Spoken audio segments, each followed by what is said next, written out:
அல்லாஹ்வுடைய தூதர் ஸல்லல்லாஹு அலைஹி வஸல்லம் ரமதானுடைய மாதத்திற்கு பிறகு அதிகமாக ஷஹ்ருல்லாஹி முஹர்ரம், அல்லாஹ்வுடைய மாதமாகிய இந்த முஹர்ரமுடைய மாதத்தில் அதிகமாக நோன்பு வைத்தார்கள் என்று அல்லாஹ்வுடைய தூதர் முஹம்மது ரசூலுல்லாஹ் ஸல்லல்லாஹு அலைஹி வஸல்லம் அவர்களுடைய சஹாபாக்கள் சொல்லுகின்றார்கள்.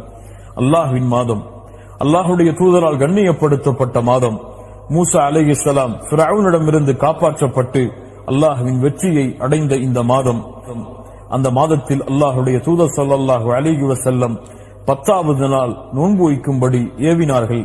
அல்லாஹ்வுடைய தூதர் ஸல்லல்லாஹு அலைஹி வஸல்லம் சொன்னார்கள், யார் ஒருவர் முஹர்ரம் மாதத்துடைய இந்த 10வது நாள் நோன்பு வைக்கிறாரோ அவருடைய முன்னால் இருக்கக்கூடிய ஒரு வருடத்தின் பாவத்தை அல்லாஹ் ரப்புல் ஆலமீன் மன்னித்து விடுகிறான். அல்லாஹு அக்பர் என்று அல்லாஹ்வுடைய தூதர் முஹம்மது ரசூலுல்லாஹ் ஸல்லல்லாஹு அலைஹி வஸல்லம் சொன்னார்கள்.